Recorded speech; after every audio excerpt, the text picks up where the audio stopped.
Ever need to find a stud in drywall?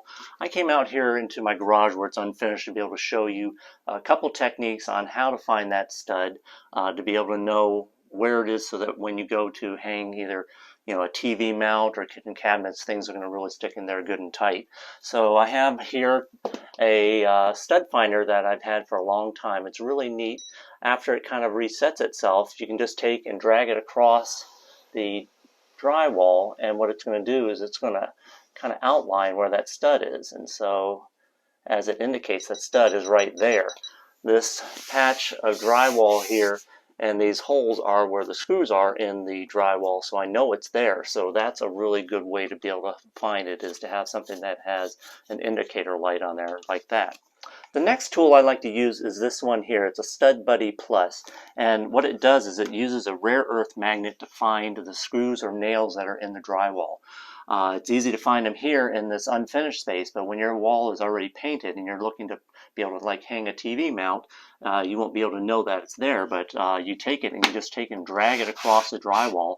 There's no screws or nails here, but when it hits one, you're going to see that it just kind of grabs onto that wall really good and tight.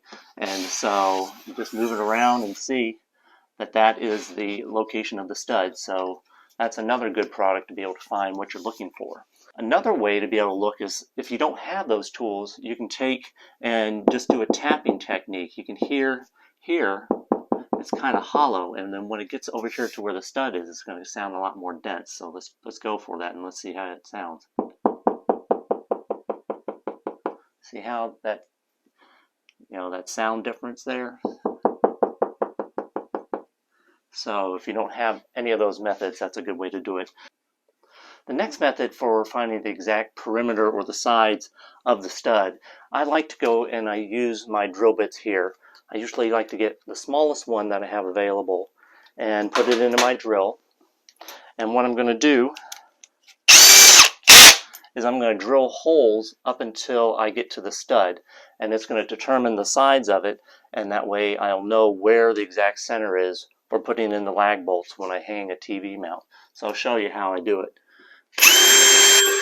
As you can see, when I drilled it, it drilled in very smoothly and without any resistance.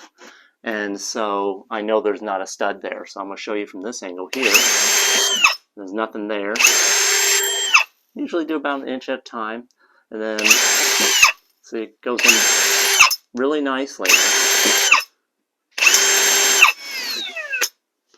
What I found here is I found some resistance, so that gives me an idea that the right edge of that stud is right there. I'm going to come from the other end.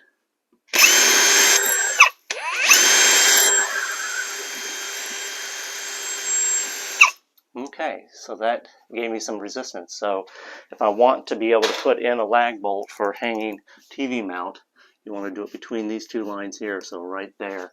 So that will give you a really good thick portion of that stud to be able to put the bolts in for either a TV mount or a kitchen cabinet or something heavy like that. So as you can see here, I went ahead and did this in the location that I want to hang the TV mount, and the cool thing about it is the pilot holes are covered up by the mount itself. And when I put a cabinet up, like in a location like this too as well, it can cover up these holes. So yeah, don't hesitate to do this even on a finished wall. That way you don't have to worry about filling in these holes and painting it and anything like that. So that's another way to be able to find a stud. Now I have another one coming up. This one's going to be kind of tricky, and see what you think about it. Here's a method to be able to find a stud on a finished wall. Outlets and light switches are usually attached to a stud. You'll find one either to the left or to the right of the outlet.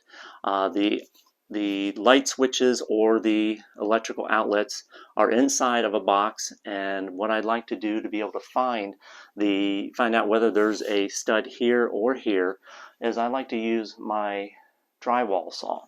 It's a nice thin blade and also a long blade to be able to stick into the drywall and the gap between the outlet plate and the drywall and at an angle to be able to see if there is a stud there. So I went ahead and I'm sticking it in here, and as I found, it went in that far, so it means that there is no stud, at least within that distance over here to the right of this box.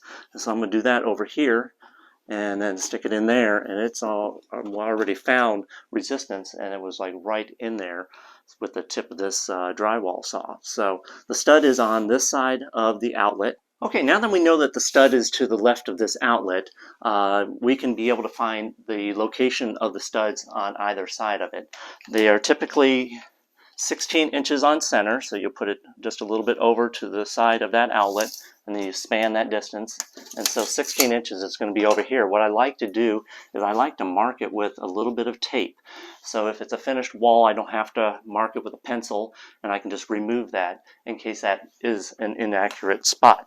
And so I'll take my handy Stud Buddy Plus, and I'll take it over here, and it looks like that between the tape that I used with the measurement and then also with the Stud Buddy, it's found a screw there that's used to hold up this drywall. There's a stud there, so I have confidence that that is a good spot to be able to tap into that stud to be able to hang a kitchen cabinet or a TV mount or something along those lines. So those are today's Mr. Fix-It tips.